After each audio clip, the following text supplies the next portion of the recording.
भिखारी सुब्बू भागते हुए। मैं हाथ जोड़ता हूँ माँ, मुझे छोड़ दे। कंजूसी से दिए वो खराब खाना मैं नहीं खा सकता। मैं हाथ जोड़ता हूँ, छोड़ दे। ऐसे कहते हुए आगे भागने लगा। उसके पीछे कंजूस कमला आकर, ऐसे कहने से कैसे रे सुब्बू, बाहर फेंक के मैं पाप नहीं कर सकती ना। आपके पुण्य के लिए खराब खाना मेरे पेट में डालने से मैं मरीज बन जाऊंगा। भगवान के लिए मेरे पीछे मत पड़ना। अरे सुब्बू, मेरे हाथ का खाना खाने से तुझे कुछ नहीं होगा रे। हॉस्पिटल की जरूरत ही नहीं है। अगर तुझे कुछ हो जाने से मेरे पास 3 दिन पहले मिलाई नींबू का पानी है ना। ऐसे कह के कमला भाग रही थी। तब सुब्बू की धोती निकल जाती है। बस देर न करके कमला उस धोती को पकड़ लेती है। उससे सुब्बू एक जगह रुक के कमला को डर डर के देखने लगा। अब कहाँ जाओगे सुब्बू? ये ठीक नहीं है माँ, मैं हाथ जोड़ता हूँ। मेरी धोती के साथ मुझे भी छोड़ दीजिए। मैं इस तरफ फिर कभी नहीं आऊंगा। किसी काम से अगर मैं आया तो आपके घर की तरफ बिल्कुल नहीं आऊंगा माँ। अभी तुम मेरे बनाए खाना खाओ, तब छोड़ दूंगी। ऐसे कमला कहने पर उदास भरी आवाज से, आज मेरी मृत्यु मुझे दिखाई दे रही है। मैं भाग नहीं सकता, धोती दीजिए माँ। कंजूसी से आपके बनाए खाना खाकर मैं मरना नहीं चाहता। मुझे अपने आप को बचाने का अवकाश दीजिए। ऐसे मुझसे खेलना ठीक नहीं है माँ। ऐसे कहते समय सुब्बू को एक आइडिया आता है। तब सुब्बू ने, उधर देखो माँ, लगता है वो आपके पति हैं। बस कमला उसके हाथ से धोती छोड़ देती है। सुब्बू वहाँ से वंदे भारत ट्रेन से भी स्पीड से चला जाता है। कमला उस तरफ देखती है, वहाँ कोई भी नहीं रहते। वापस इधर देखती है, वहाँ सुब्बू भी नहीं रहता। हे भगवान, अभी कैसे? बचा हुआ खाना फेंक देना मुझे पसंद नहीं है। क्या करूँ? वो खाना खेत में रहे पति को खिला दूंगी। ऐसे सोचकर कंजूस कमला घर की तरफ जाते समय कुछ काम से बातें करके जा रहे उसके पति के दोस्त सुंदर और गोविंद दिखाई देते हैं। उनको देखते ही कमला को एक बढ़िया आइडिया आता है। वो थोड़ा हंस के घर जाती है। वो जल्दी से घर को ताला डाल के खेत में रहे उसके पति राजू के पास जाती है। खाली हाथ आई उसकी कंजूस पत्नी को देखकर, कमला, खाली हाथ आई, खाना नहीं बनाई क्या? अरे कैसे नहीं बनाऊंगी जी, घर आइए ना। तू इतनी दूर इधर आई ना, तो खाना इधर ही ला लेती ना कमला। आज मैं आपके साथ आपके दोस्तों के लिए भी खाना बनाई जी। हर बार आपके दोस्त कहते हैं ना कि हमारी शादी के बाद उन्हें एक बार भी खाने पर नहीं बुलाए करके। अब भी बोल के गए। इसीलिए आज आप उनको लेके हमारे घर आइए जी। ऐसे कह के वहाँ से चली जाती है कमला। उसकी कंजूस पत्नी कमला में बदलाव देखकर राजू बहुत खुश होता है। खेत का काम छोड़ के पेड़ के नीचे आता है। पेड़ चढ़ के उसके दोस्तों को देखने लगा। थोड़ी दूर में सुंदर भैंसों को चरा रहा था। गोविंद खेत में हल चला रहा था। राजू पेड़ से उतर के मिट्टी के रास्ते पर भैंसों को चरा रहे सुंदर के पास जाता है। यार सुंदर, दोपहर को खाने के लिए घर से खाने का डब्बा लाया क्या? सीता नहीं है यार, मुझे तो खाना पकाना भी नहीं आता। इसीलिए रात को मैं रामू के होटल में खा लूंगा यार। अरे नहीं यार, मेरे घर पर कमला हमारे लिए खाना पकाई। तेरी कंजूस पत्नी में इतना बदलाव? जो भी हो, अच्छा ही हुआ यार, हमारे लिए खाना बनाई। तू जाके गोविंद को बोलना, मैं इन भैंसों को बांध के आता हूँ। ऐसे कहते ही राजू वहाँ से खेत में हल चला रहे गोविंद के पास आता है। उसे पूरा बताता है। गोविंद भी बहुत खुश होता है। बेचारे वो नहीं जानते कि राजू की कंजूस पत्नी कमला खराब हुई खाना उन्हें गरम करके खिलाएगी करके। आहा, बहुत दिनों बाद एक अच्छी बात बोले रे। चलो, मेरी पत्नी पद्मा शायद अचार रखी होगी। ऐसे कह के हल चलाना बंद करके उसके बैलों को खेत में छोड़ के राजू के साथ घर जाने लगे। थोड़ी दूर बाद उनको सुंदर भी मिलता है। तीनों बातें करके राजू के घर जाने लगे। कमला बाहर खड़े रह के रोड की तरफ देख रही थी। नजदीक आने पर वो तीनों दिखाई देते हैं। कमला बरामदे में बगीचे में रही पानी का टैंक के पास आती है। तीनों घर आते हैं। आ गए? तीनों हाथ मुंह धो के आइए ना, ऐसे कह के मग में पानी देती है राजू को। कमला के सम्मान को देखकर राजू के साथ उसके दोस्त भी खुश होते हैं। तीनों हाथ मुंह धोकर घर के अंदर जाते हैं। तीनों के लिए चादर बिछाती है। सब बैठते हैं। कमला सभी व्यंजन लाकर सामने रखती है। व्यंजनों के ढक्कन निकालती है। सभी गरम गरम रहते हैं। उसमें से जलने की बदबू आ रही थी। गोविंद को थोड़ा शक होता है। खाने के सामने बैठकर उठ जाना ठीक नहीं है। ऐसे सोचकर वो बैठा रहता है। कमला सबको जली हुई चावल, दाल और सब्जी परोसती है। गरम रहने पर भी सभी पकवान खराब बदबू आने लगे। कमला लाके रखे पकवान देखकर राजू को समझ में आ गया। वो अपने मन में, इसकी कंजूसी खराब हो जाए। खराब खाना ये बाहर फेंकना नहीं चाहती और गरम करके मेरे दोस्तों को खाने पर बुलाकर मेरी इज्जत निकाल रही है। राजू उसके दोस्तों की तरफ देखता है। सब लोग पकवानों की तरफ देखते हैं। उन्हें देखकर कमला ने, खाइए ना, सभी व्यंजन गरम गरम है, थोड़ा भी नहीं छोड़ना है, पूरा खाना है। तब तक मैं आपको जाने नहीं दूंगी। आप कोशिश करना बेकार है। ऑलरेडी मैं दरवाजे को ताला डाल दी। ऐसे कह के उसके पल्लू को बांध कर रखी चाबी दिखाती है। उसे देख के तीनों शॉक हो जाते हैं।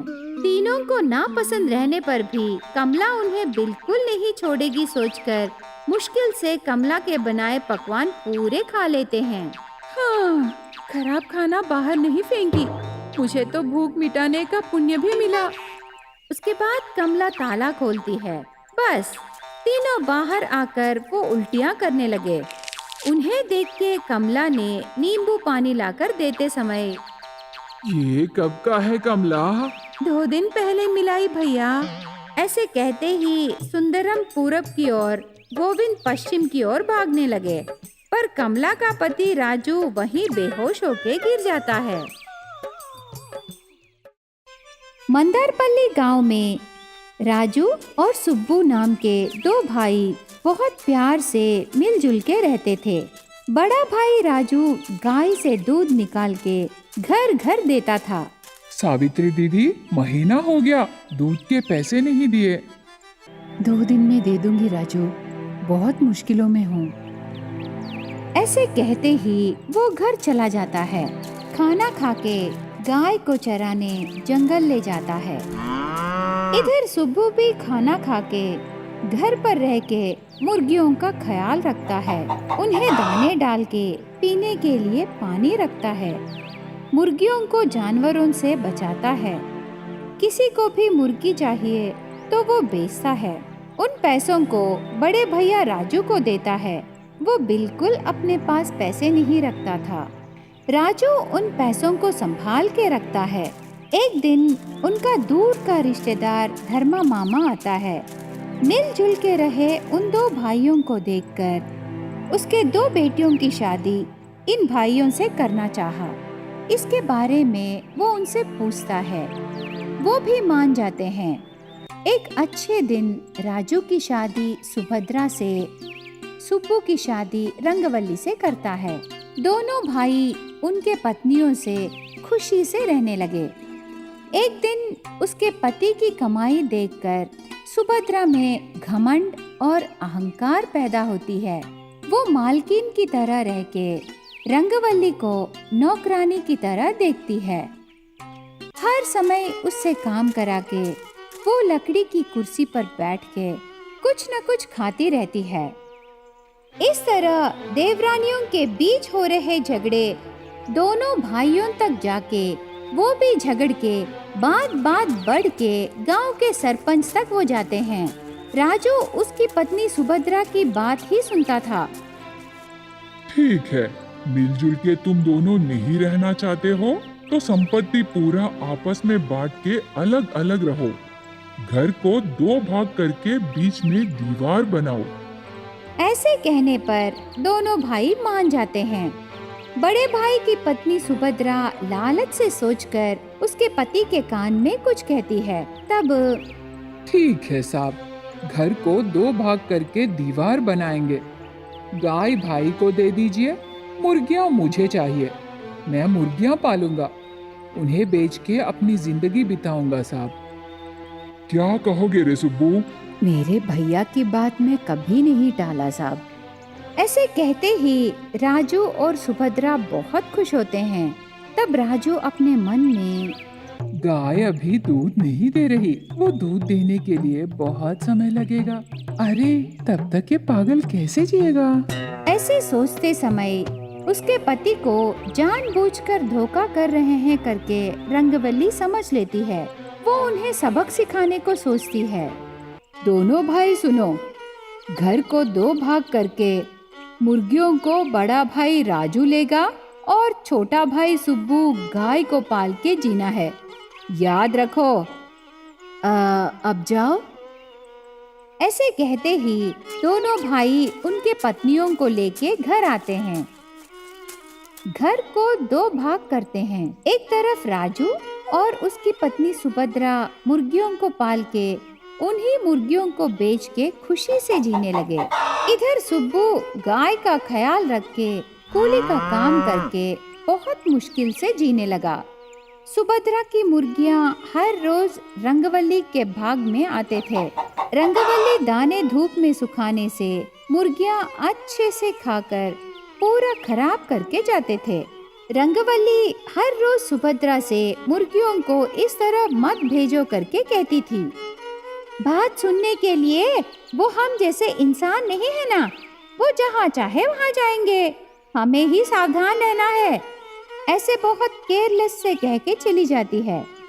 थोड़े दिन ऐसे ही बीत जाते हैं। एक दिन राजू और सुभद्रा पास गांव के मार्केट को जाकर आते हैं। घर के अंदर जाने से पहले उनके मुर्गियों के लिए सुब्बू के बगीचे में देखते हैं। वहाँ रंगवल्ली नीचे गिरे अंडों को एक कटोरी में रख रही थी। उसे देख के दोनों आश्चर्य हो जाते हैं। अरे हो रंगवल्ली, तुम्हारे पास मुर्गियाँ नहीं है ना? तो ये अंडे कहाँ से आए? ऐसे बहुत उत्सुकता से पूछती है। थोड़ी देर पहले तेरी मुर्गियाँ यहाँ आए, शायद ये उन्हीं के अंडे हैं। ऐसे कह के उन अंडों को लेकर अंदर चली जाती है। उसे देख के राजू और सुभद्रा दंग रह जाते हैं। उस दिन से सुभद्रा उसकी मुर्गियों को रंगवल्ली के बगीचे में जाने नहीं देती। तब रंगवल्ली ने, अभी आपको समझ में आया ना, मैं उन अंडों को दुकान से खरीद के लाकर बगीचे में क्यों रखी?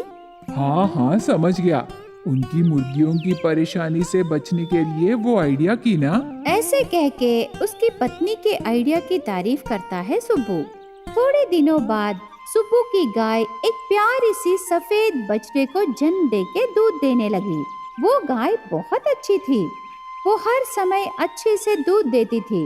राजू के पास रहे मुर्गी सुबह होने से पहले ही उसकी आवाज से गांव वालों को नींद से उठाती थी।